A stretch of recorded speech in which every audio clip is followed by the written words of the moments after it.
You know how when you hear a tune in a certain place for the first time and it has an effect, and then every time you play it, you always go back to that place? Sounds like Ravananda Prabhu's. It sounds like what? I've heard this tune at Ravananda Prabhu's retreat in Jagannath Puri, I think. It's called Shiva Ranjani. But I'm just saying, the first time I heard it, I was in a certain place and I was mesmerized by the tune. It's the raga. It gets in you, right? Do you guys want to move closer?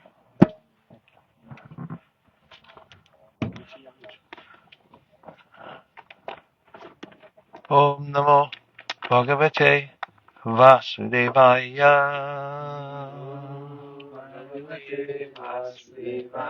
Om Namo Bhagavate Vasudevaya.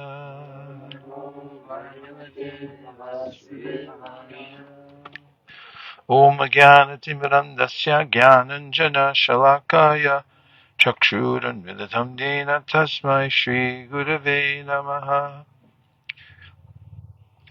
We're reading from the Srimad Bhagavatam, Canto 2, text, chapter 10.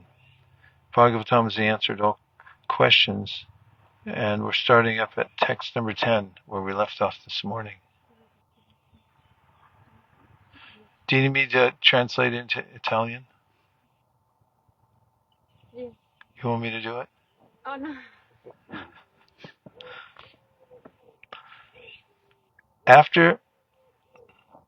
After separating the different universes, the gigantic universal form of the Lord, Mahavishnu, which came out of the causal ocean, the place of appearance for the first Purusha Avatara, entered into each of the separate universes, desiring to lie on the created transcendental water.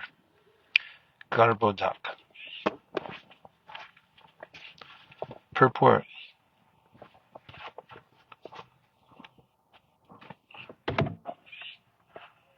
After analysis of the living entities and the Supreme Lord, Paramatma, the independent source of all other living beings, Srila Shukadeva Goswami is now presenting the prime necessity for devotional service to the Lord, which is the only occupational business of all living entities. The Supreme Lord Sri Krishna and all his plenary portions and extensions of plenary portions are non-different from one another, and thus the supreme independence is in each and every one of them.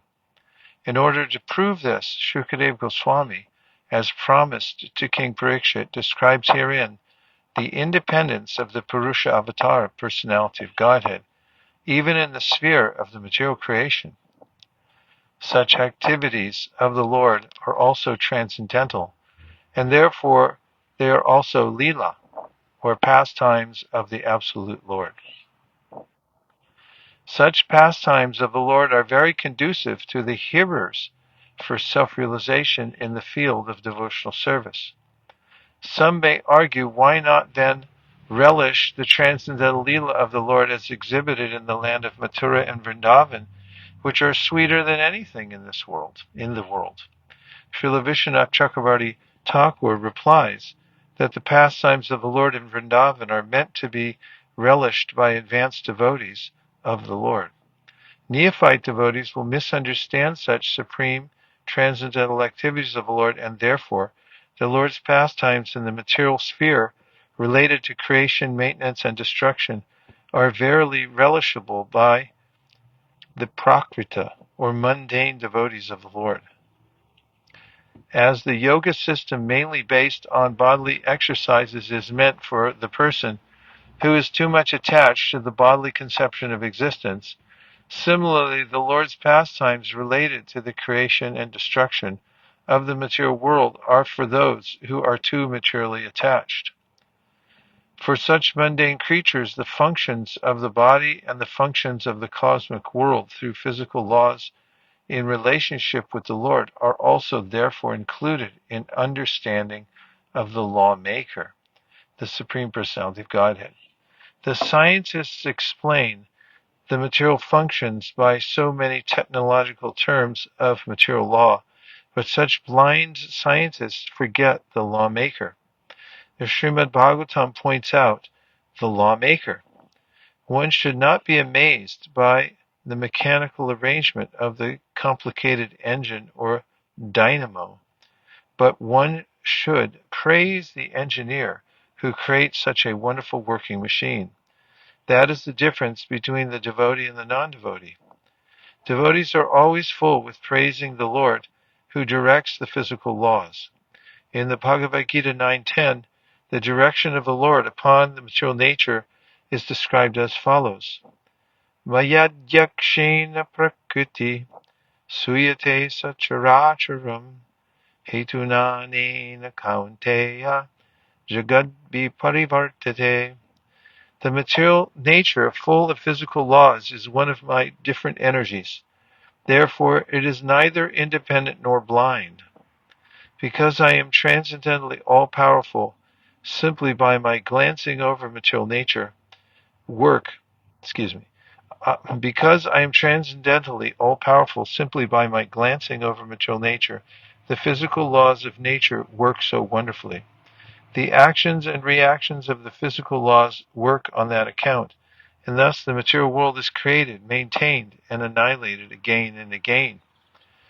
Men with a poor fund of knowledge, however, become accustomed by studying the physical laws, both within the construction of the individual body and within the cosmic manifestation, and foolishly they decry the existence of God, taking it for granted that the physical laws are independent without any metaphysical control.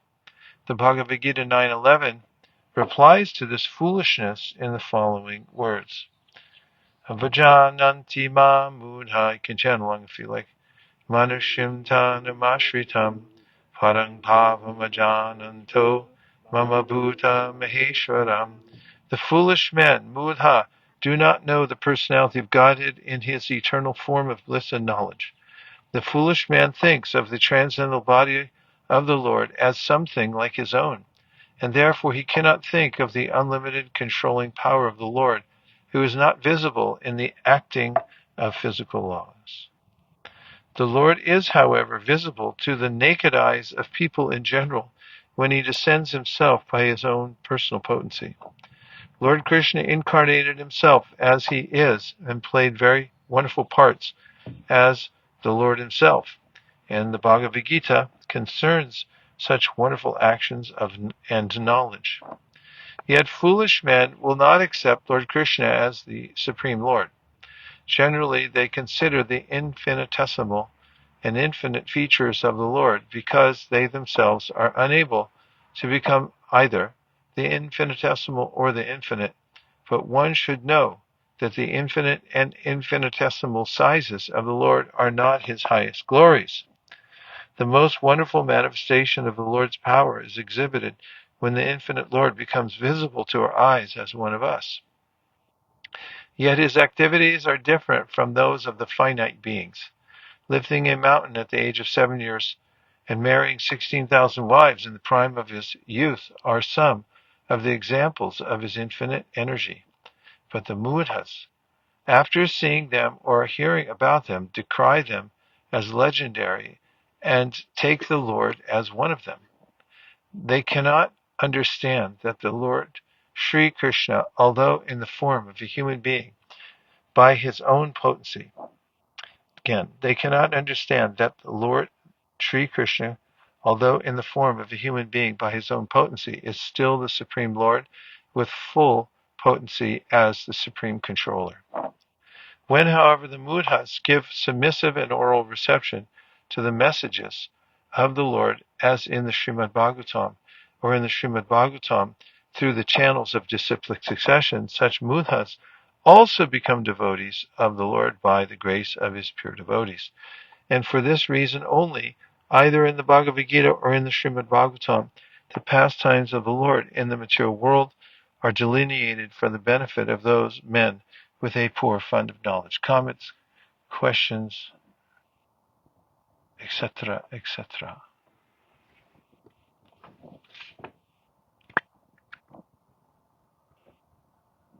What did you hear so far?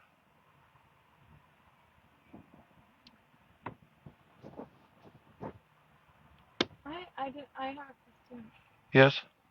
I don't understand here when it says, Are you passing around the cube? the most wonderful manifestation of the Lord's powers is exhibited when the infinite Lord becomes visible to our eyes as one of us. How can,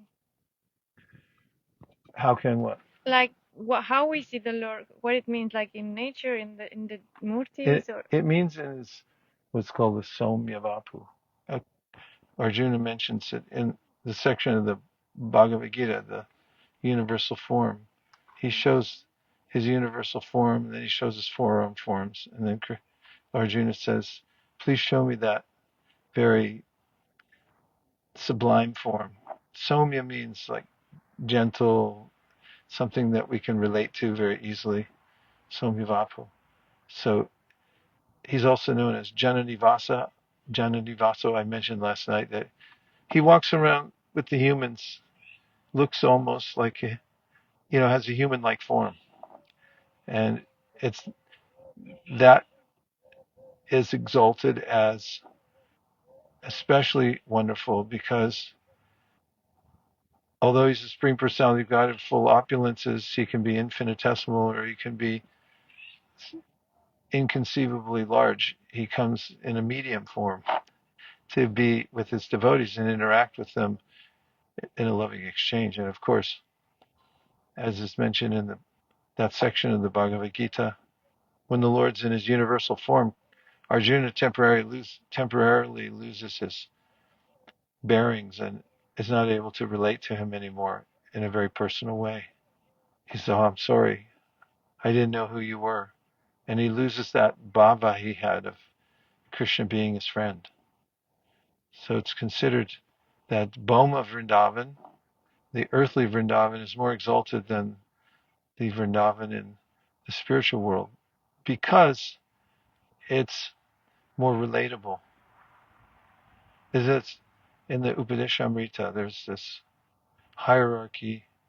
Vaikuntaschanito vara Madhupuri Ratsotsava Vrindaranya Mudarapani Ramana Tatrapi Govardhanaha. So there's talking about how there's Vaikuntha and then there's here on earth where Krishna performed his pastimes. He walked around as a human being. Then that's the most considered to be the sweetest and the most amazing. yes, Okay? is the now? I mean now, What do you mean now? because now I'm not able to see Krishna. I see the murtis, but I'm not always I'm not in that rasa. So my question is now how we see them. Well, now the Archa form is especially important for us. In fact, Chaitanya Mahaprabhu out of 64 items of devotional service said the 5 most important are worshiping the deity, chanting Hare Krishna, associating with devotees, hearing Srimad Bhagavatam, and visiting the holy Dham. And we can directly relate to the Lord in his Archa form, even though in the beginning we may do so slightly in a mechanical way. As we refine our service, he'll reveal himself more and more. But it's especially sweet because he's personally present there. And Lord Kapila Dev says to Devahuti, it's in the 3rd canto, that the devotees relish seeing his smiling face in various deity forms. And even when neophytes, Kanishta Adhikaris, come to see the deity, they smell the incense, they see the form of the Lord, and he says they're imperceptibly liberated at that time. So you can see him in the deity form, and the more that we serve, then the more Krishna reciprocates.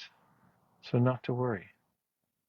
Then, of course, he's present in the form of his name, which is the most accommodating. Did I mention it the other night, the verse I said, or maybe it was elsewhere, that mantra murtim amurtikam yajite. This is Narada Muni in the 5th chapter of the 1st canto, when he says, he uses the word murti. We think of the word murti as form, but it also means difficulty. It's difficult to see the form of the Lord, but when he comes in the form of the name, then he's a murtikam, which means it's not difficult to see him or to be connected with him. But the rupa, form of the Lord, is also there within his name. It's just to be realized. So not to worry. Any other points? I have a reflection on the question. Okay. The reflection came in connection to the Pramagni's question, how you described Lord Krishna, how he's becomes very accessible, and it reminded me of pastime in Srimad Bhagvatam in the 4th canto when Prithu Maharaj has pleased the Lord with yajna so much that he revealed himself in the yajna to everybody who was assembled, but also he stepped down, Lord Narayan stepped down from his Garuda to earth, and it says that he had to lean towards the column of something to just keep the balance, because usually Lord Vishnu, even demigods, don't touch the earth, whereas Krishna is just running wild in Vrindavan. He's a forest dweller, as Indra Maharaj says, more than a coward boy. Anyway, so he runs around and you can see the footprints of Krishna everywhere. Even the cows are walking around it not to step on them. So how much he is accessible. So that's a reflection. But the question is how not to become the Buddha, of whom Prabhupada so elaborately explains in this purport. How not to become to fall in this trap of thinking, okay, yeah, Krishna is one of us, and he's one of us in one sense, but I mean, not to take it cheaply. One of the ways of not becoming a Buddha is through Sambandha Jnana. This morning in the purport, Prabhupada described how when we're thoughtful and we analyze our situation in the world and can intuit that the Supreme Personality of God is a controller of all energies, then we become more respectful of the principle that Krishna is everywhere and that he's within us. So it's really by hearing and gaining that perspective that we can not take it for granted and think Krishna's something ordinary, somebody ordinary.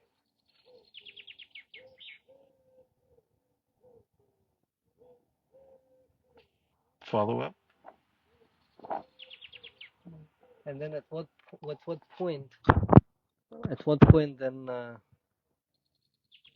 a relationship starts? As you said, just when you refine the service in the Sambandha Gyan so much that it becomes tasty and that overwhelms you. How is that?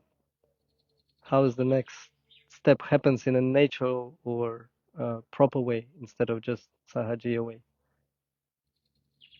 Can you say it again? Like Manda Sumanda Matayo, we're all very dumb in Kali Yuga, and so it's easy to take things to take things cheaply. So when we say read Krishna book, right, and we think, okay, I know about Krishna, and so we can start to relate even to the deities, for example, in a way that is maybe not too proper. So how not to make those offenses? But so it's actually a gradual, how to be careful, but at the same time how those actual emotions will reveal naturally an inclination towards Krishna. I see. Well, how to be careful requires some thoughtfulness that even though I don't know exactly how he might be committing offenses, as Prabhupada mentions in the Nectar Devotion, one's eyes should be trained to spot offenses. And in the beginning, we have to use our intelligence because we may not be able to see Krishna directly. But as he says in the end of the 3rd chapter of the Bhagavad Gita, Evam Buddhi Param Budva Samstabhyatmanamatmana Jahi Shatra Mahabahu Kamarupam Darasadam. That able to conquer the lower self by the higher self by your intelligence. And in the beginning, the neophyte takes shelter of Shastra, and Guru, and accepts that, okay, there is a doctor, there is a cure. I don't know how it works exactly, and I'm still sick, but at least I've come to the point of doubting my way as a triangulation to come to the point of accepting an axiomatic authority. And once I'm in that position, although I don't have realization, I can still take shelter of the fact that I'm being protected by the words of the Shastra. And as Prabhupada describes the unfoldment of devotional service, and as is mentioned elsewhere, he describes in a very simple way in the Nectar Devotion, as you know, that one may be getting up early to perform Mangalarti, but then at a certain point, one feels a natural inclination to get up, although in the beginning it's done by a sense of discipline. But then there's a sense of, oh, I want to see the Lord, or I want to serve him in a certain way. And that naturally awakens because of Krishna's mercy. When he sees that somebody is steadily trying to serve him, then he gives a taste. Tesham satata yuktanam bhajatam pritipurvagam dadami buddhayogam tam yenamam upayantite. And then what we didn't see before, we see with eyes of love. Premanjana chudita bhakti vilojanena. Did I answer the question? Kind of. Do you want to ask again something more? Wait. Okay. Any other points from this section?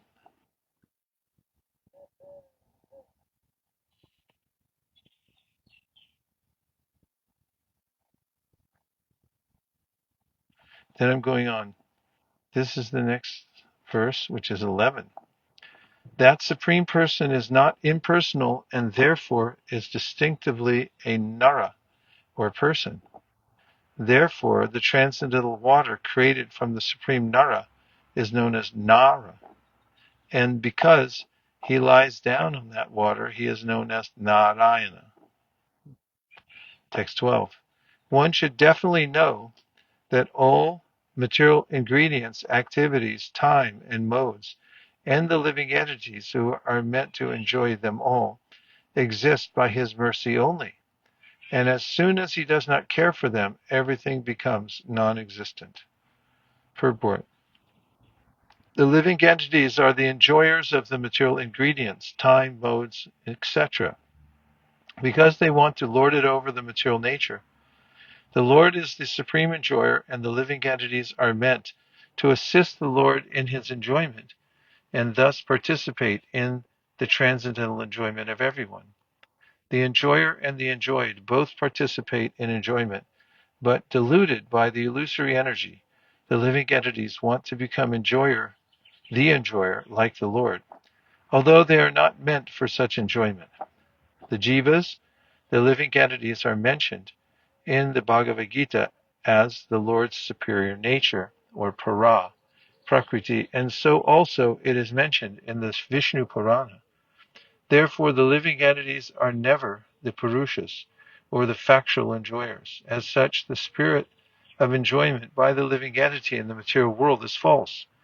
In the spiritual world, the living entities are pure in nature, and therefore they are associates in the enjoyment of the Supreme Lord. In the material world, the spirit of enjoyment of the living entities, by dint of their own actions, karma, gradually fades by the laws of nature, and thus the illusory energy dictates in the ears of the conditioned souls that they should become one with the Lord. This is the last snare of illusory energy. When the last illusion is also cleared off by the mercy of the Lord, the living entity again becomes reinstated in his original position and thus becomes actually liberated. From this attainment of liberation from the material clutches, the Lord creates the material world, maintains it for some time, 1,000 years of his measurement, as stated in the previous verse, and then again annihilates it by his will. The living entities are therefore completely dependent on the mercy of the Lord, and all their so-called enjoyments by scientific improvement are crushed into dust when the Lord desires. Just going back to your question, because I was thinking about it as I moved on, you were asking about a transitional, a liminal state where one is moving from one state of consciousness to another, I think. And it can also be described, and is described by Vishwanath Chakravarti Thakur in the Madhurya Kadambini, that there are these various stages of awakening in Krishna consciousness. First, there's Shraddha, which is likely caused by Agyata Sukriti, unknown devotional service. And there's a kind of accumulation of what Bhaktivinoda Thakur calls Bhakti Unmukhi Sukriti, and Prabhupada describes as a bank account in our heart. And from the Brihat Naradiya Purana, as mentioned in the Jaiva Dharma, when one has an accumulation of this kind of spiritual capital within the heart, then Shraddha is born. Shraddha. Shraddha Shadde Vishwas Kahe Suridana Nishwai Krishna Bhakti Koile Sarvakarma Krita Hoy.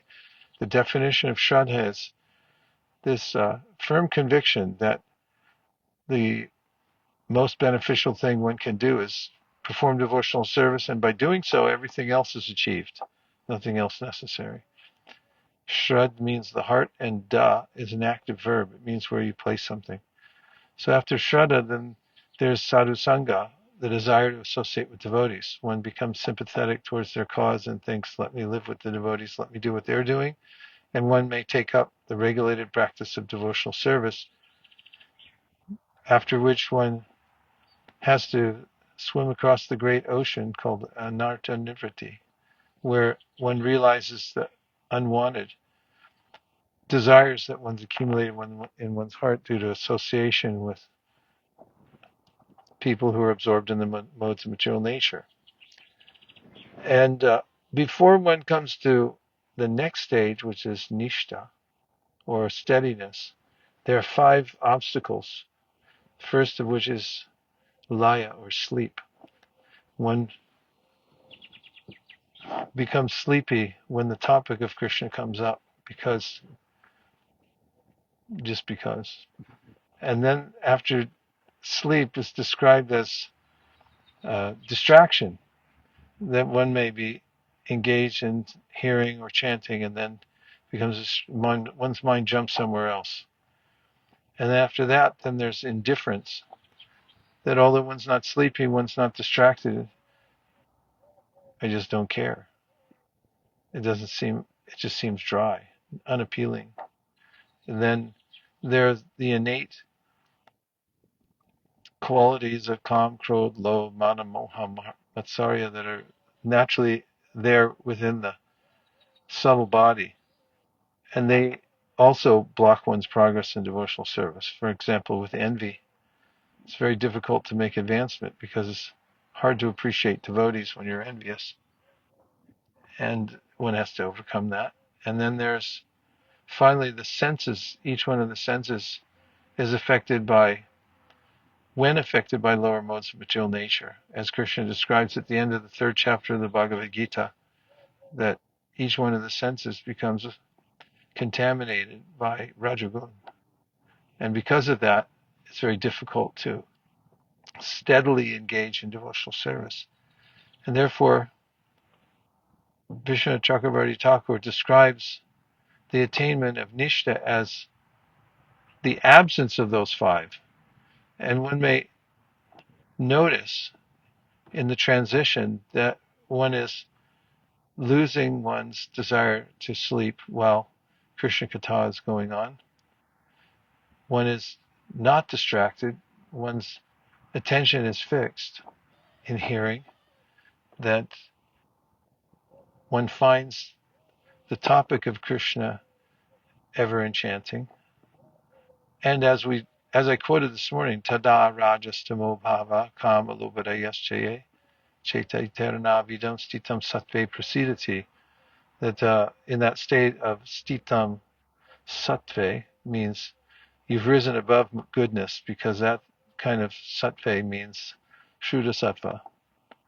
And at that time, you notice the abatement of the effects of the lower modes of material nature. One can feel for oneself that those innate bad qualities have diminished by the power of the hearing and chanting. And then one comes to Nishtha. And from Nishtha, one can really get busy in devotional service without stopping and starting.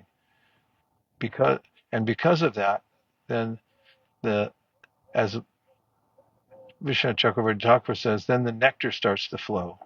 As one comes to Ruchi, where one's constantly attracted to the holy name, would not like to be anywhere else. And then comes asakti.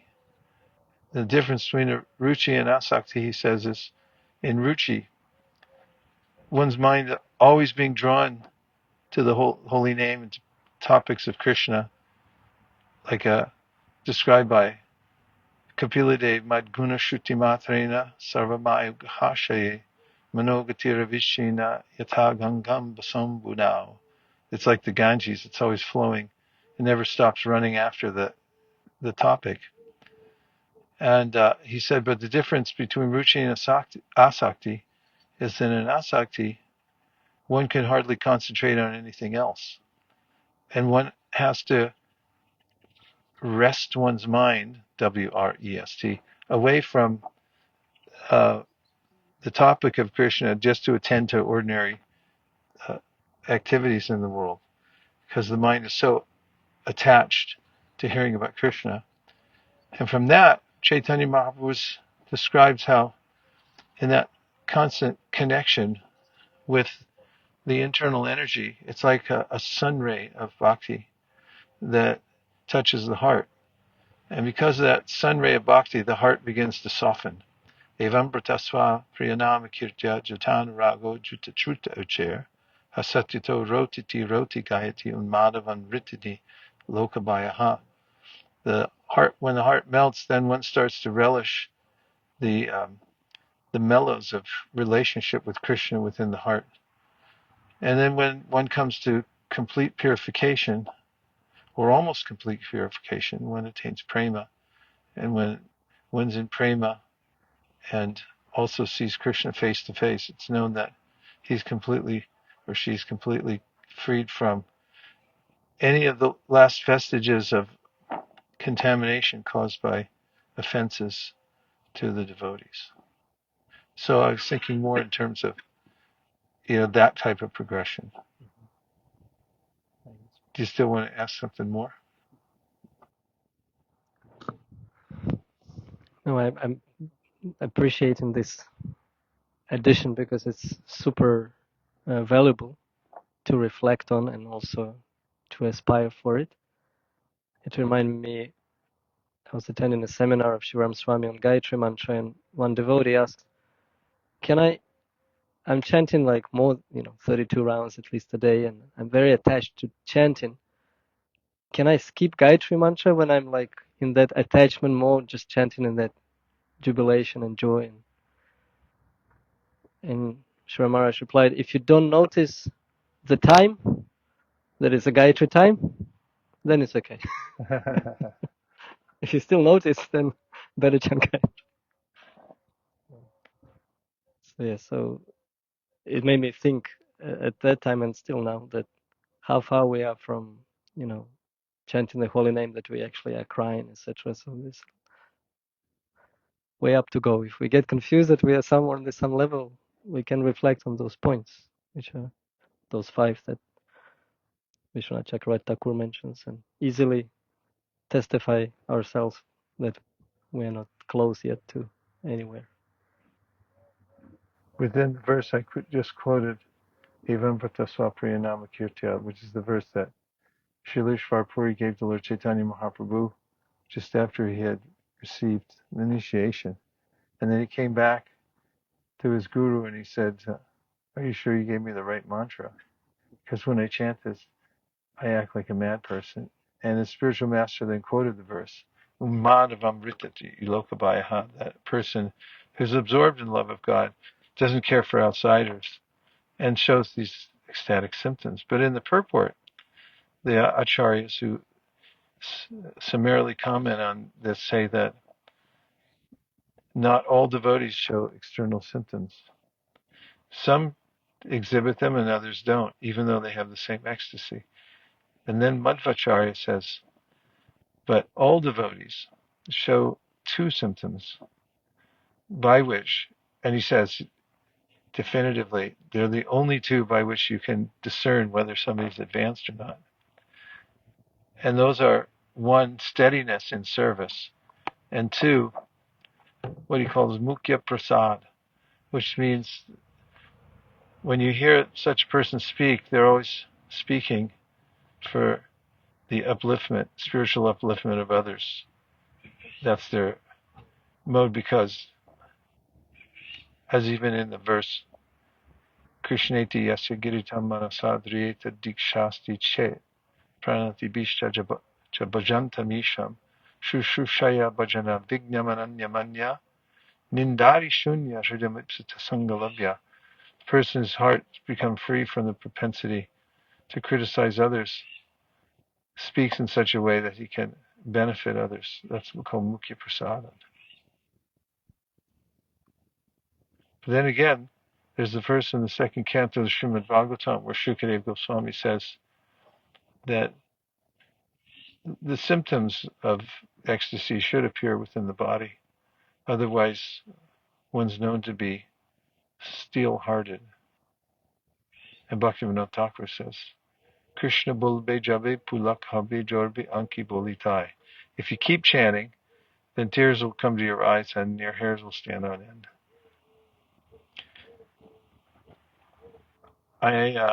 My device is running out of juice. I'm at 5%. I have two phones. You have two phones. May I? Three. Collect them. Trade them with your friends. Can you do the hotspot? Pramag. Well, I don't need a hotspot. Yes. Do I? No. Once you run out, I'm putting it. Do you have maybe a power bank? I don't have a power bank with me. Okay. I didn't bring my power pack. That's all right. Maybe we'll get a couple hours out of this 5%.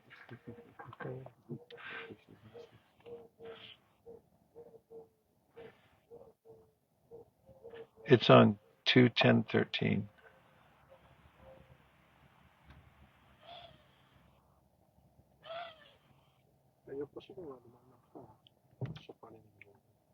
Oh, you need translation?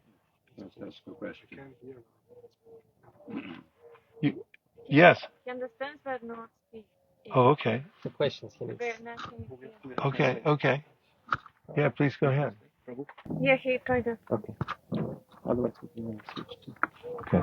La domanda ma è possibile che convivano con lo stesso devoto quelli che possono essere dei sintomi primi, iniziali di ecstasy o comunque delle esperienze spirituali, ma anche dei forti condizionamenti allo stesso tempo? Is it possible that in the same devotee, the two different symptoms can exist simultaneously, that he is feeling some symptoms of ecstasy and spiritual consciousness, at the same time has very low conditioning? Well, there is a way, as we know in the Bhagavatam first canto, that Narada Muni, when he was a child, had received an auspicious start to his devotional service, to say the least, because in his home, where he lived with his mother, single family, single parent home, he had met these sadhus during Chaturmasya. And they actually stayed beyond Chaturmasya because they liked Narada Muni, liked the kid so much. They saw so much potential in him. Stayed for 2 seasons. And he got so much spiritual acumen from associating with them that after his mother died, he went out into the world and just observed the energies of the Lord and thought of the Lord. And when he sat down in a lonely forest, he began to meditate on the Lord the way the Vaishnavas had taught him. and then Krishna appeared to him, and each one of his limbs was independently spiritually awakened and enlivened in connection with Krishna. And suddenly he lost that experience. And then he mechanically tried to get it back. And then Krishna spoke to him in an unembodied voice and said that you're a ku yogi, which means bad yogi. And he said you're still attached to certain things in the world, especially the mode of goodness and the environment of the forest. And therefore you practice throughout this lifetime. And he did, and he attained perfection at the end. So there's a way in which he was still in the world, but Krishna gave him a free sample of that ecstasy. So he had a taste for it. And Vishwanath Chakravarti Thakur, in talking about the progression of devotional levels, says that they can be asynchronistic. You know what that means? It means they might appear out of place, like one appears before another. They may not be perfectly aligned and follow chronological order. You may experience one thing or another.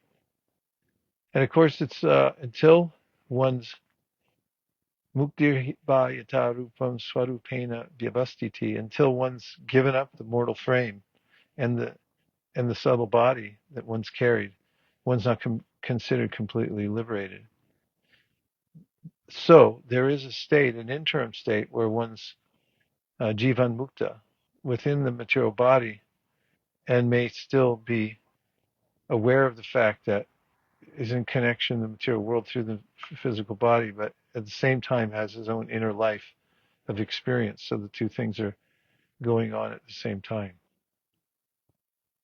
But of course, the devotee is described by Krishna in the Gita. He says, Naiva kinchit karomiti yukto manyeta tatvavit pashan shinvan spishan chigran ashnan gakshan sopan shasan pralapan vishanan grinan unmishan nimishan api indriyan indriyateshu vartanta iti dharayan. That a person who's in the divine consciousness, although eating, sleeping, moving about, breathing, giving, receiving, using all the senses, he realizes that I'm not doing anything. Just the senses engage with their external counterparts, and I'm completely aloof from them. Did that answer your question at all? Kinda? You want to ask again? No, ask something else. Okay. Ha parlato di 5 possibili ostacoli che si incontrano durante l'annata nei ritmi. Bisogna averne preso uno, ma la domanda è: nel momento in cui incontriamo uno di questi ostacoli, The moment we confront the 5 obstacles for advancing devotional service, è automatico che li incontriamo durante l'annata nei ritmi? E quindi come facciamo poi? Perché ha detto è difficile essere ingaggiati nel servizio devozionale quando si è sotto l'influenza del raggio buono, ha detto. Quindi in quel momento se incontriamo degli ostacoli, cosa possiamo fare? So what to do when we confront these obstacles that come up in our Nivritti stage?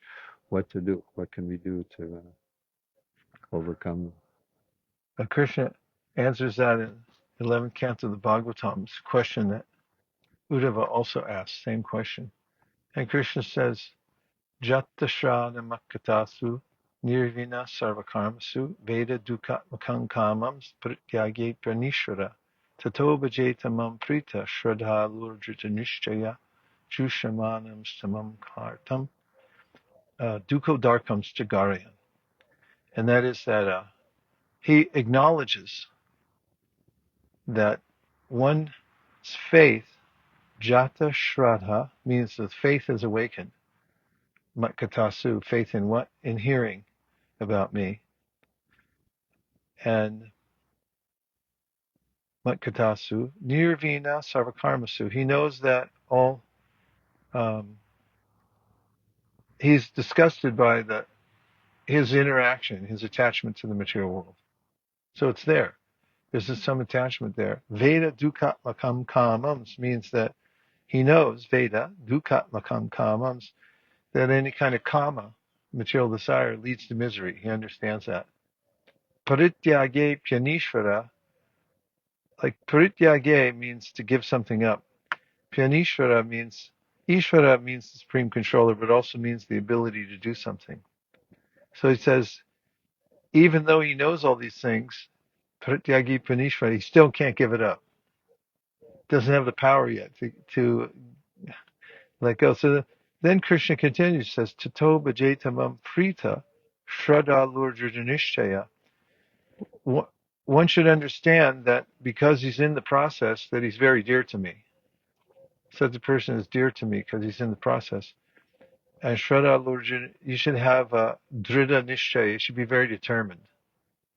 And shraddha lur, you should have this faith that I will attain the success. Jushamanam shacham kamams. Duko darkam shagarayan, and then garayan means you can have a little bit of regret or remorse that you're not where you want to be, but not too much, because as the commentaries to that verse, the acharyas say, if you become too remorseful, you might give up the process and say, I can't do it. But you can't do that because you can do it. And there's another statement about that. Prabhupada quotes from the Vedanta Sutra, because in the Vedanta Sutra, Vyasadeva says, it's obvious that you can attain perfection, even if you think you can't.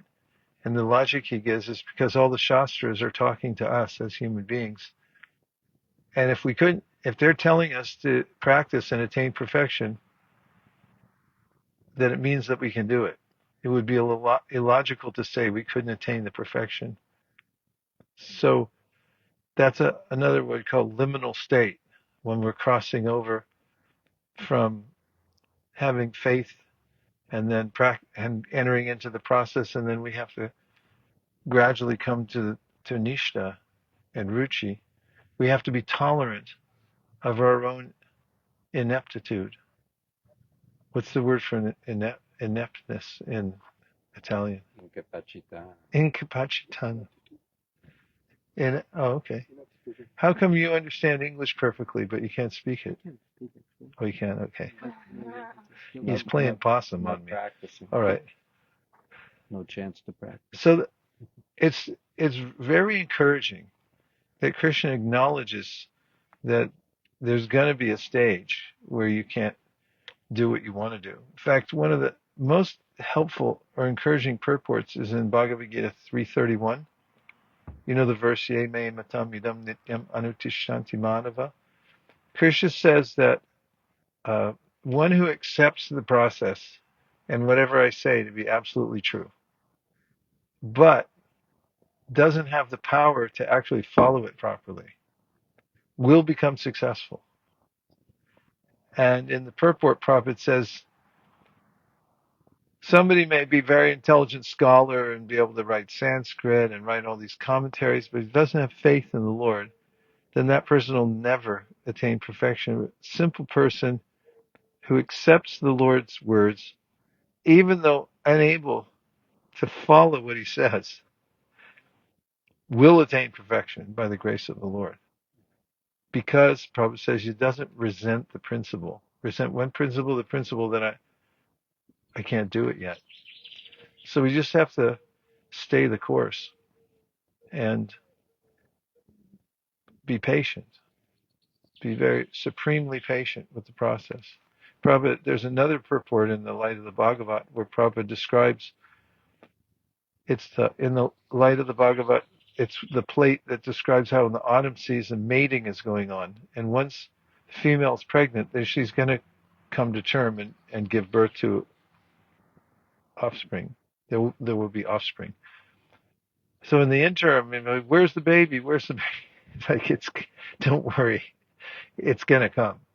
And in the purport, Prabhupada's very encouraging, and he says, Once you've started the process of devotional service and you continue, it will come of its own force. And then he says, even if you don't want it, it'll still come. It's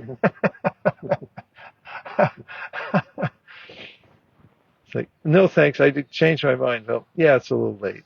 Too bad. Sorry. Yes, Prabhu? That verse that you quoted from Bhagavad Gita, there's one important point saying, my injunctions and who follow the teaching faithfully without envy become free from the bondage of fruitive actions. But envy is part of those 5 that Vishwanath Chakravarti Thakur lists. And when we find ourselves having that, it's like square 22. You get that, or he says to Arjuna, I'll giving you this knowledge, most confidential, most secret knowledge, because you're my friend and you're not envious of me. So how to overcome envy? Yeah. When we understand our relationship with Krishna, even theoretically, we can give up envy. And the reason is, envy takes place when we perceive a lack of resources. In fact, it's the first law of economics, and it's the management of scarce resources. It's the first thing in every economics book. What is economics? It's how to share or manage scarce resources. But when one can understand that there's no scarcity of resource, I don't have to be envious of anyone else, because, first of all, in and of just myself, Krishna describes this kind of self-realization in the 2nd chapter of the Gita, where he says, Prajahati yada kaman sarvam partha manogatan atman yevatmana tushta stita pragnasta dochite. There's a way in which one's feeling self-satisfaction because atma evatmana tushta, feels satisfaction in the self, because one realizes that I'm part and parcel of Krishna, and there's no lack of anything.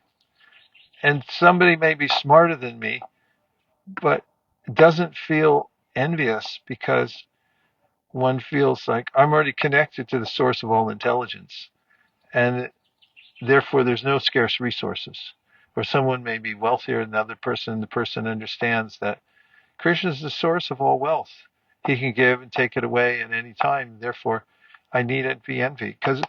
So that diminishment of envy can be achieved not by, well, it does abate by the process of hearing and chanting, but the realization comes readily that I'm full. I don't need anything else. I don't need to take anybody else's resources or wish I had what they had, unless it's more advancement in devotional service, in which case it's transcendental envy. And the other way, which is it's similar, is for gratitude. If we have gratitude for everything Krishna is giving us at every moment, and we realize that He's sustaining our very life, and we feel that sense of gratitude, we also feel full. And also, just from sheer willpower, when envy arises, we can take it that we can remember, as Voltaire said, when you appreciate the good qualities in others, then they become yours. And for lack of any other technique, if we remember that we're able to overcome our sense of envy out of a sense of being able to attain the same kind of qualities that somebody else has, and we just appreciate them rather than giving in to envy, then we can rise above it. It reminds me, Devamrita Swami Maharaj says often, envy is an indirect appreciation. Why don't you appreciate directly? Easy way out. Yeah, there's a thin veil there. Any other thing? I have a very technical question. Okay. Because now that you mention gratitude, and all these last years I've been living in different temples, and now this is the first time I'm in a place I have quality time. And there's a basic service, and there's a lot of space for spontaneous and also for studying and contemplating. And I come from a place where I was very like, sometimes the mood of some temples are very much full of service and running. Mine is always agitated and little stressed, thinking of how many things we have to do. And this, the sadhana, it's also a task. It's not something we can really sit and. So I have this little trouble in myself for a few years about living in the temple, and I recently heard Bhaktivedanta Swami talking about how to enter the mood of Vrindavan, and he was saying if you have a stressful mind, you just cannot connect. So this I was wondering how sometimes we are told that the only way is devotional service, so you always should be doing more and more and more. But I'm this little line between quality and quantity, because I really notice now I have really landed in a position where I can feel gratitude and I don't know. Okay, well, I can give the quick answer. Just stay here. But Yeah. when I was a new devotee and we went in to meet Prabhupada in his room, and the temple president very proudly introduced us as his saṅkīrtana team and told the scores for our book distribution. Prabhupada immediately said to us, "You must also read my books. I've not written them just for selling." He went on from there and said more, but I got from that he wanted us to balance our lives and we had to be self-determining. That one statement he made so directly and sternly empowered me in through a lot of the times, especially in the early days when everyone was in emergency mode 24/7.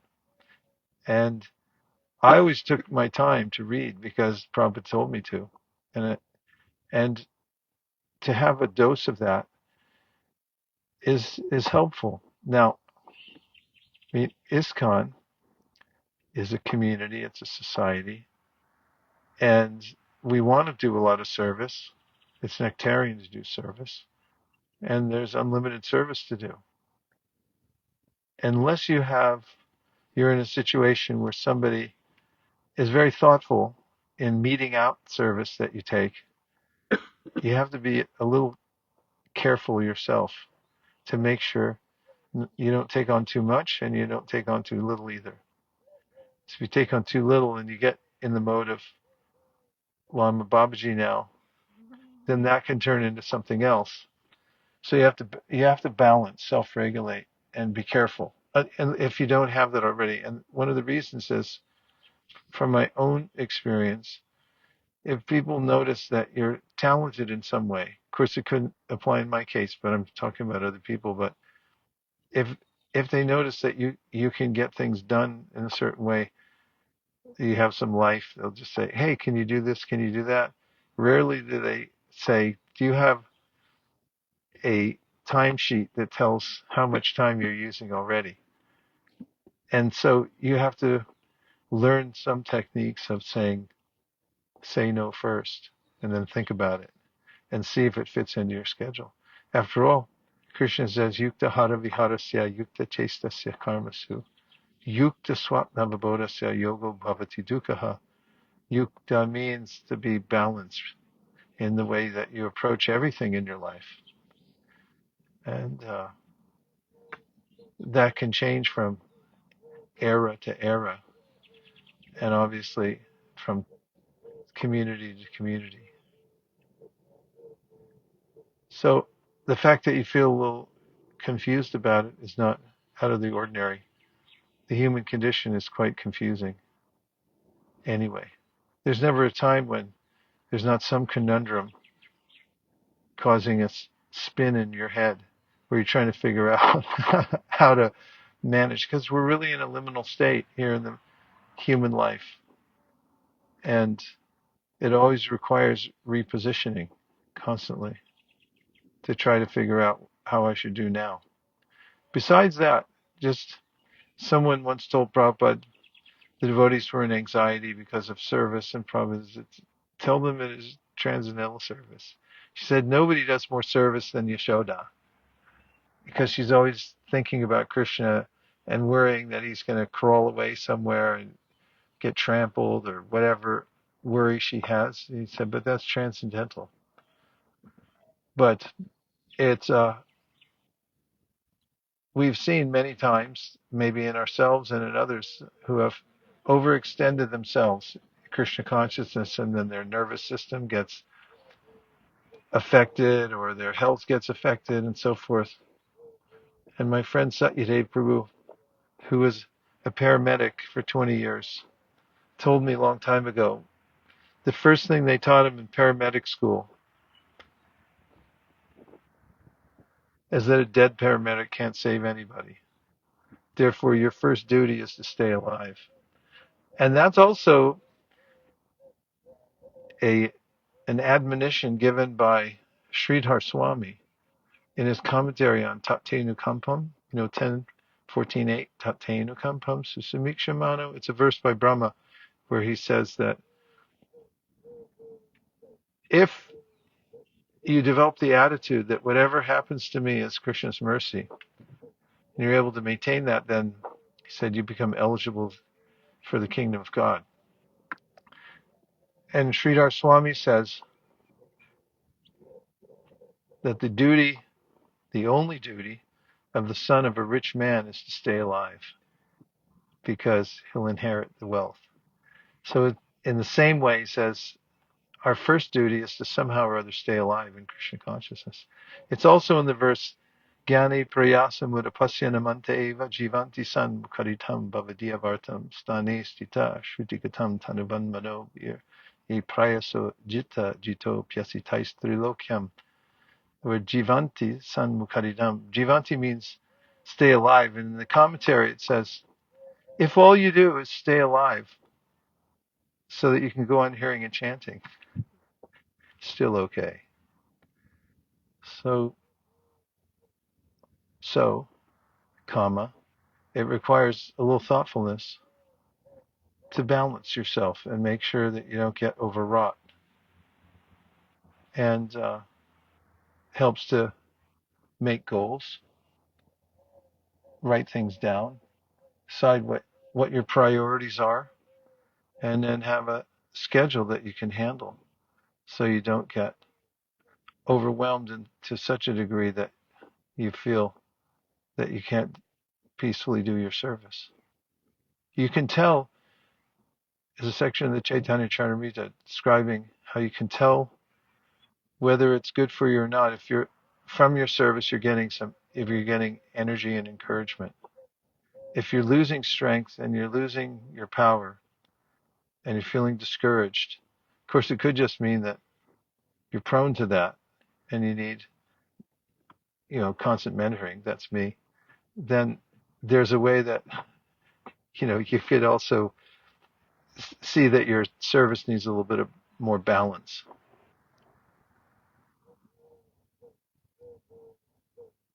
Did you take anything away from any of that? Yes. Okay. Welcome back. Hare Krishna. Reverse. We're burning them out one after another. That's when you know you got a good hearing and chanting session, when all your devices go out. Okay. The Lord, while lying on his bed of mystic slumber, generated the seminal symbol, golden in hue, through external energy out of his desire to manifest varieties of living entities from himself alone. Purport: in the Bhagavad Gita 9.7 through 8, the creation and annihilation of the material world are stated as follows.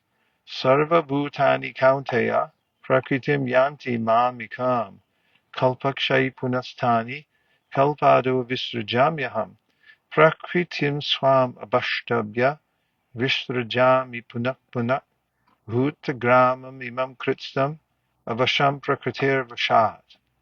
At the end of each millennium, the creative forces, namely the material nature and the living entities, who struggle in the material nature, all merge together into the transcendental body of the Lord. And again, when the Lord desires to manifest them, all of them are again displayed by the Lord. Therefore, the material nature is working under the control of the Lord. All of them under the agency of material nature and under the control of the Lord are thus repeatedly created and annihilated by the will of the Lord. As such, before the creation or manifestation of the material cosmic world, the Lord exists as total energy, Maha Samashti, and thus desiring himself to be diffused to many, he expands himself further into multi-total energy. Is there such a word? Or is that a new word? I'm going to start using it. We have to popularize that word. Into multi-total energy, samashti. From the multi-total energy, he further expands himself into individuals in three dimensions, namely adhyatmic, adhidaivic, and adhibautic, as explained before, vyashti. As such, the whole creation and the creative energies are non-different and different simultaneously, because everything is an emanation from him, the Mahavishnu or Mahasamashti.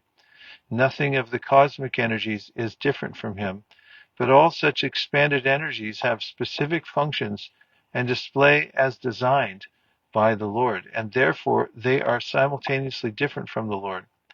The living entities are also similar energy, marginal potency of the Lord, and thus they are simultaneously one with and different from him. At the stage of non-manifestation, the living entities remain potent in the Lord, and when they are let loose in the cosmic manifestation, they are exhibited differently in terms of different desires under the modes of nature. Such differential manifestations of the living energies are conditional states of the living entities.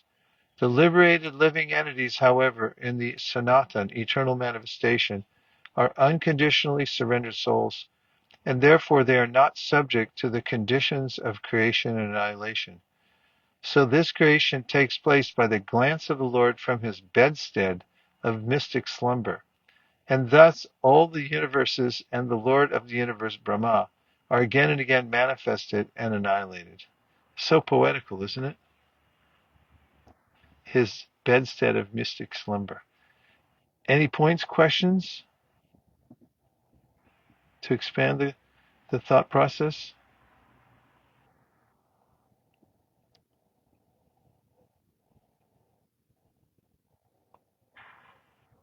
Brahma Samhita describes how Mahavishnu glances at the material energy.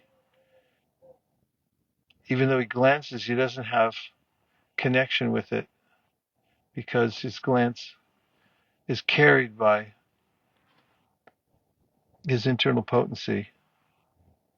And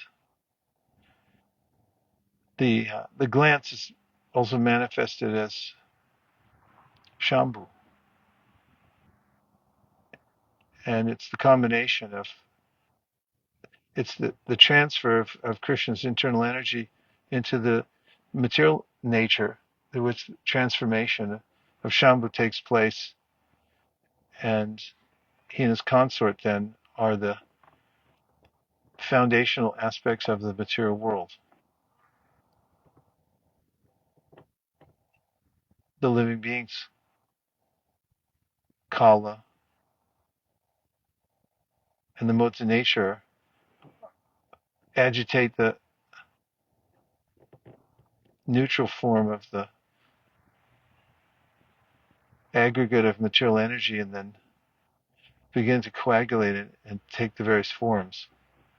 But it's the living beings, because of their previous activities in the material world, as mentioned in the first canto, second chapter of the Bhagvatam, Asau Gunamayar Bhavir Bhuta Sukshmendriyatma Visva Nirmiteshu Nirvishto Punkte bhuteshu tadgunan, when they come back into that mix of the material world out of the body of Mahavishnu, then he again informs them of their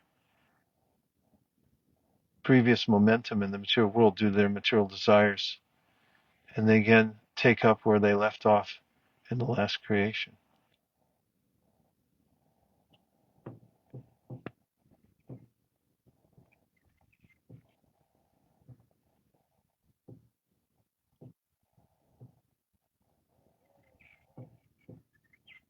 Anything else? I mean, there's lots of stuff.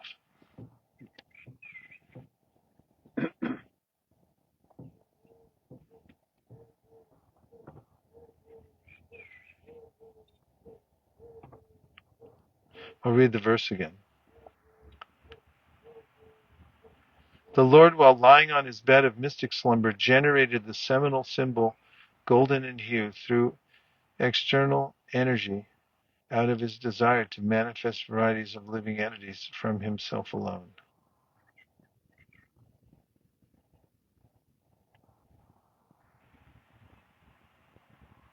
Keep going.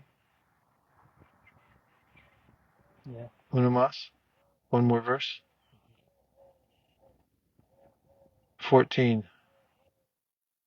Just hear from me how the potency of his lordship divides one into three, called the controlling deities, the controlled entities, and the material bodies, in the manner mentioned above. From the sky situated within the transcendental body of the manifesting Mahavishnu, sense energy, mental force, and bodily strength are all generated, as well as the sum total of the fountainhead of the total living force. As the followers of a king follow their lord, similarly when the total energy is in motion, all other living entities move, and when the total energy stops endeavoring, all other living entities stop sensual activities. Last purport. The individual living entities are completely dependent on the total energy of the Supreme Purusha. No one has independent existence, just as no electric lamp has independent effulgence. Each and every electrical instrument depends fully on the total powerhouse. The total powerhouse depends on the reservoir of water for generating electricity. Water depends on the clouds depend on the sun depends on creation, and the creation depends on the movement of the Supreme Personality of Godhead. Thus, the Supreme Personality of Godhead is the cause of all causes. Om Tat Sat.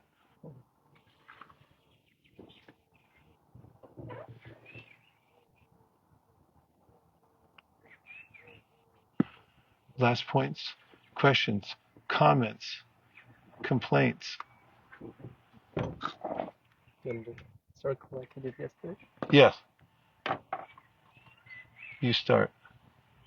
Any summation, final points?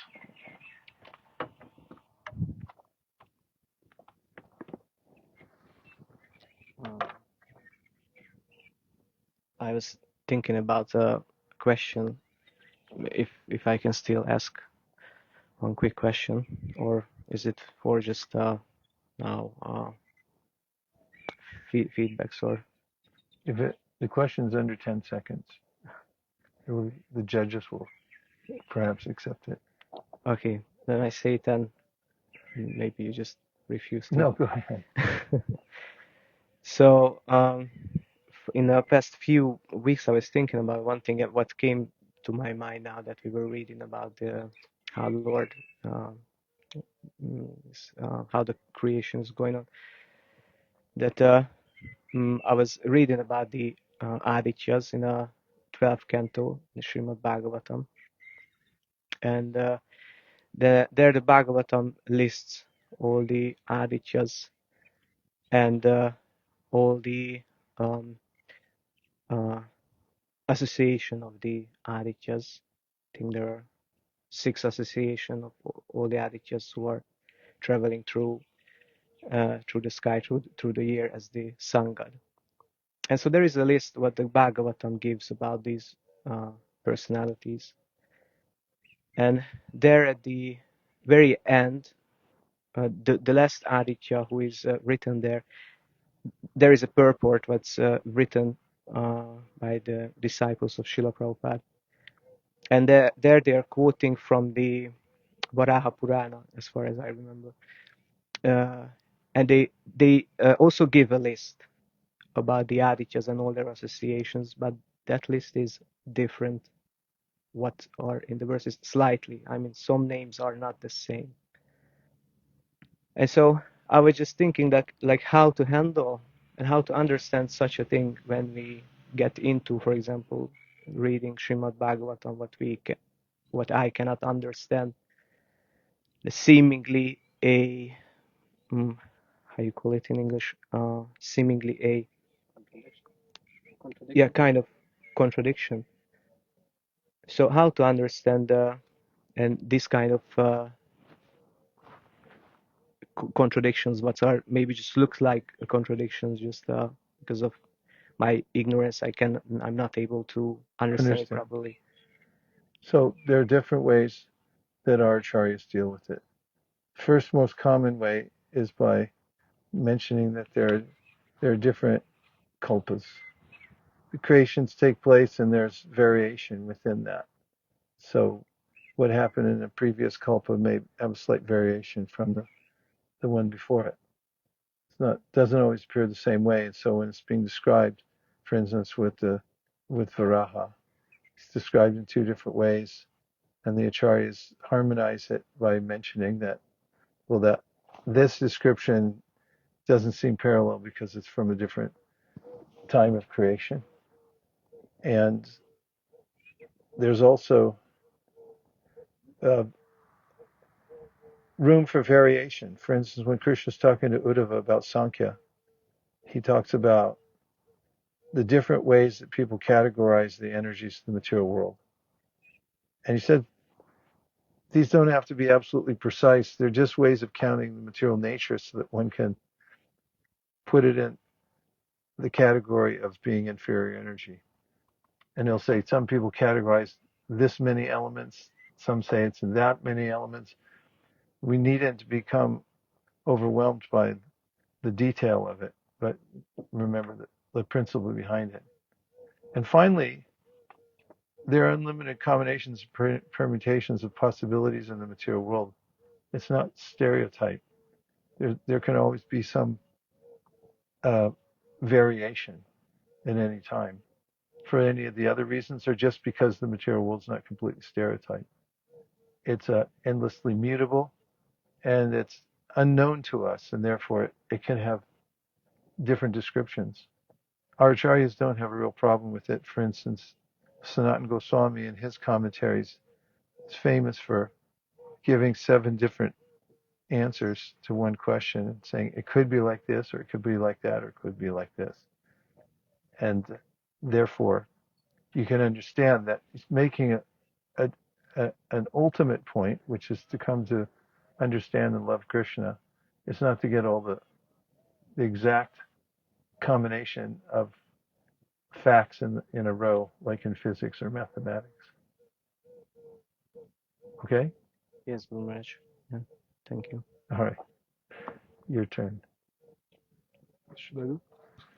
Just any final thoughts, your summation from the conversation, or a final, whatever you're taking away from it.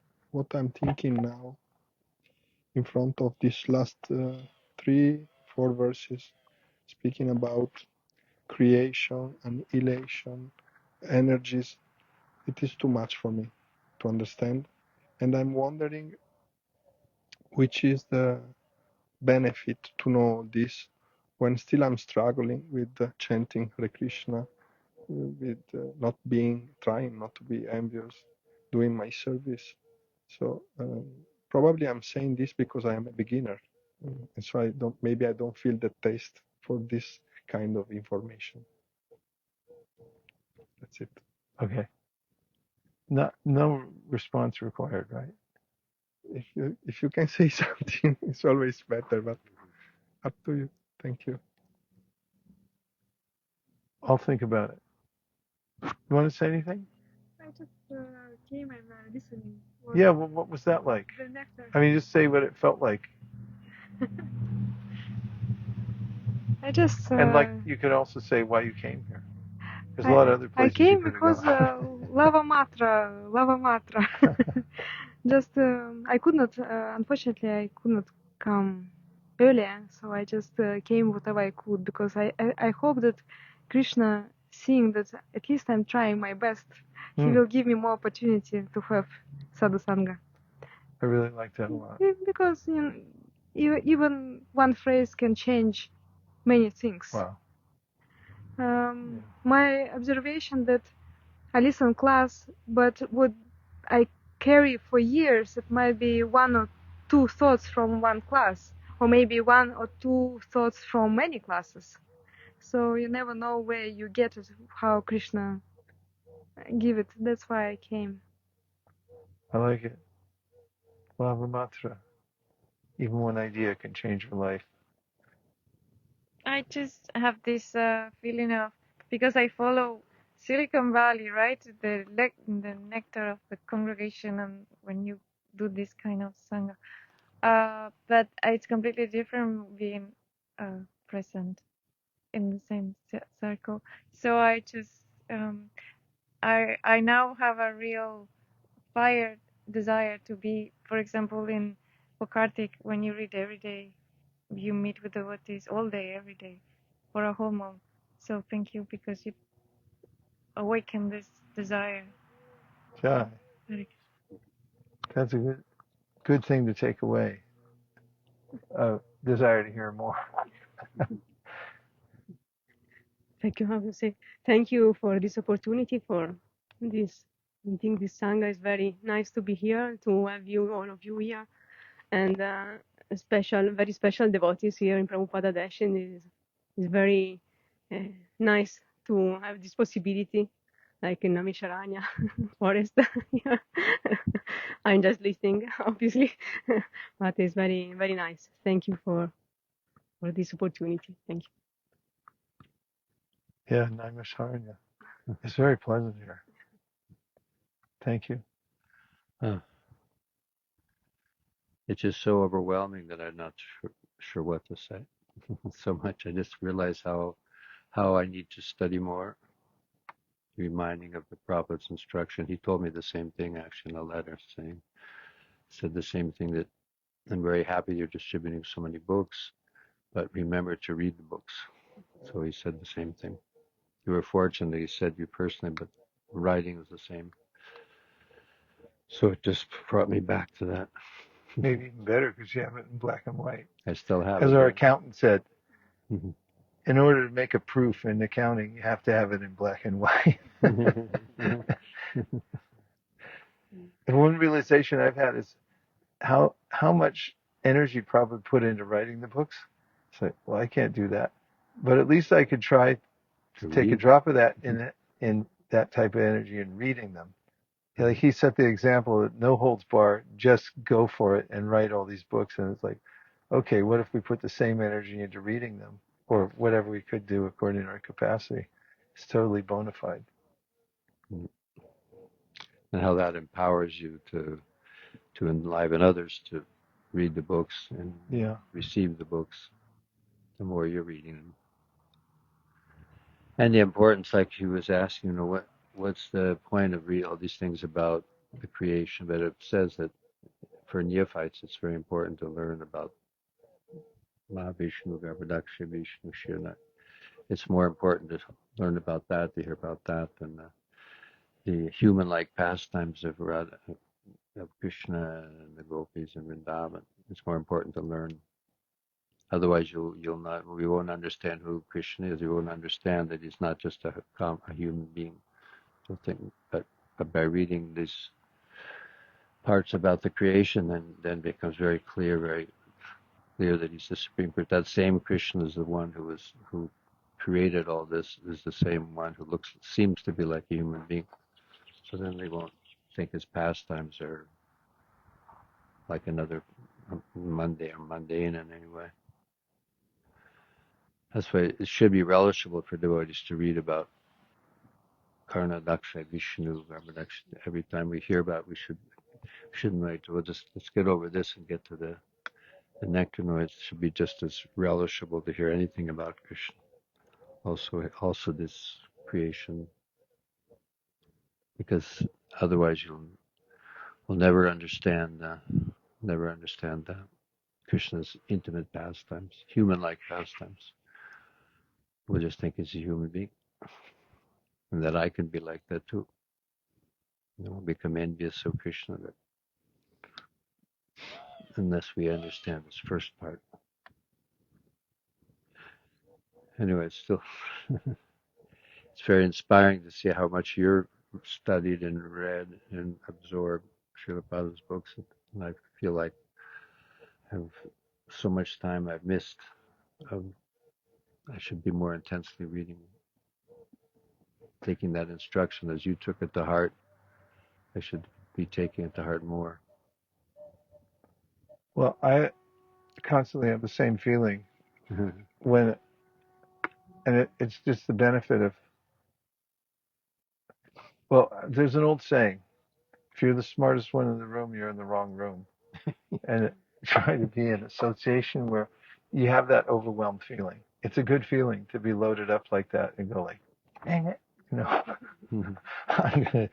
now I'm really going to do this. What was I thinking before? It's so beneficial. The lava matra you talked about, and the way you mentioned, having a fire burning, and that kind of sense is really what comes out of hearing and chanting and association of devotees. Yeah, he said in that same letter, he said that there's so much work to do for spreading Krishna consciousness. It's so urgent, so important to spreading Krishna. But whatever time in between, whatever time you have, he didn't say, stop everything and just go and read. He said, we have so much to do to spread Krishna consciousness. But every spare moment you have, take the book and read. And you pointed out this morning when we used to be together in saṅkīrtana, there was no time that we weren't. As soon as we got in the van and the book opened, nobody could talk. And we'd read. I mean, we read the whole Chaitanya Charitamrita just going back and forth to the airport. And that kind of lifestyle was given to us by Prabhupada, who obviously was absorbed like that. He was the smartest one in the room. Don't waste time. Don't waste time. Thank you, Prabhu. Thank you. Krishna. I'm extremely grateful. Tadara Charana Bhakti Sanavas Janame Janame Hoya Vilas. This churning is really penetrating deep into the heart. I have one reflection quickly on what you just expressed, Giraj Krip Prabhu, that when we have the contradiction between the Puranas, not only because Srimad Bhagavatam Purana Mamalam Vaishnavanam Priyam is very dear to the heart of Vaishnava, that's why we're quoting from Srimad Bhagavatam. I actually like the statistics that recently were done by Bhaktivedanta Goswami Maharaj and some other devotees, that out of all the references to the 18 Mahapuranas in Sanskrit, the original references that were commentaries that are still available today, only 2 Puranas have the commentaries, Vishnu Purana and Srimad Bhagavatam Purana. And out of those 2, Vishnu Purana has only 2 commentaries that is still available today. Srimad Bhagavatam has 81 commentaries by different acharyas, not only Vaishnavas. So what that practically means is that when we are referencing in science also, if we're referencing to scientific literature, as we heard in the class, that means, there's authorities referring to something which is authentic. So the authenticity of Srimad Bhagavatam Purana is way up there. Not only because Srila Vyasadeva has written it while he was in a mature state, which is also true. When you're mature, you write the best out of all. And he did that exactly. And he felt satisfied in Atma Suprasidhiti. But, it's just like, that's why Jiva Goswami writes Sandarbhas, glorifying Srimad Bhagavatam and testifying that Lord Krishna is the Supreme Personality of Godhead. It's just like, it's super important to understand. So if you have to take the versions, take Srimad Bhagavatam Purana is a version that's definitely bona fide, at least should be for us. But also I wanted to quote, this is like a motto for me to hear from Prabhupada about the books that's in Antya Lila 111, where he says, this Krishna Das Kaviraj Goswami says, Ami Jara Grasta Nikate Jani Amaran, Anta Kona Kona Lila Karyaj Vanan. I'm now almost an invalid because of old age, and I know that at any moment I may die. Therefore, I have already described some portions of the Antya Lila. And Pope Srila Prabhupada, he says, following the footsteps of Srila Krishnadas Kaviraj Goswami, I'm trying to translate Srimad Bhagavatam as quickly as possible. However, knowing myself to be an old man and almost an invalid because of rheumatism, I have already translated the essence of all literatures, the 10th canto of Srimad Bhagavatam, as a summary study in English. I started the Krishna conscious movement at the age of 70. Now I'm 78, and so my death is imminent. I'm trying to finish the translation of Srimad Bhagavatam as soon as possible. But before finishing it, I have given my readers the book Krishna, the Supreme Personality of Godhead, so that if I die before finishing the whole task, they may enjoy this book, which is the essence of Srimad Bhagavatam. So, just to testify all the... Thank you very much. He said, when you have free time, read, he said, especially the Krishna book. He said, especially the Krishna book too. He said to me. It has everything. In my research of the chronology of the way Prabhupada translated it and the way the books came out, it was apparent that the Krishna book saved the ISKCON movement, because there was a way in which we didn't have any, there were no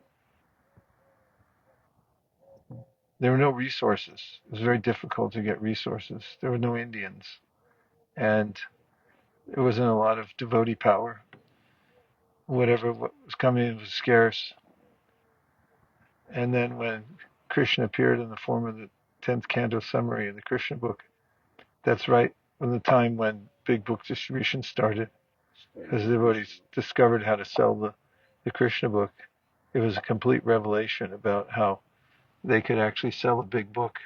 It changed the movement drastically. You can look at it on an economic scale, social scale, how everything took off from the time the Krishna book came out.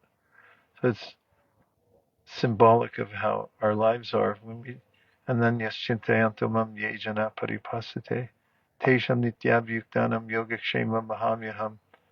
If you exclusively take shelter of Krishna without any other consideration, then Krishna personally provides everything necessary for you to expand your service. And one other comment, I just always appreciate getting to know devotees through hearing and chanting. Because when we're in a small, it could be, Govardhan, sometimes in one room we have 20, and then there's people, maybe 40 outside on the veranda, not the veranda, the patio. And over time you get to know everybody because of their comments and questions and things like that. And even though I just got here, of course you did too, but somehow or other we came together by 2 days of a couple hours, start to get to know the natures and see the Krishna consciousness of each one of the devotees, and it makes a kind of bond.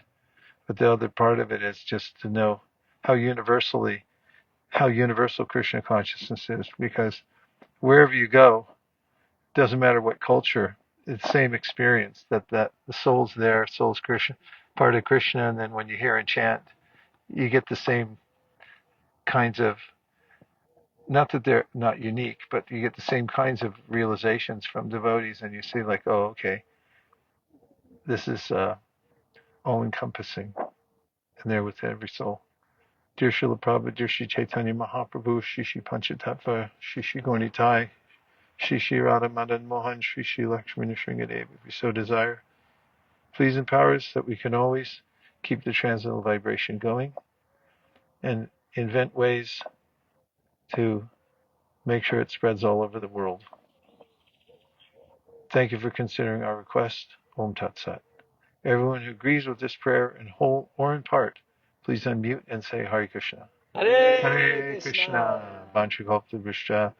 Kripa Sindhave Vachapatitanam Pavanibhyo Vaishnavebhyo Namo Namaha Nantagori Vaishnavini Ki Jai. Thank you very much. Hare Krishna.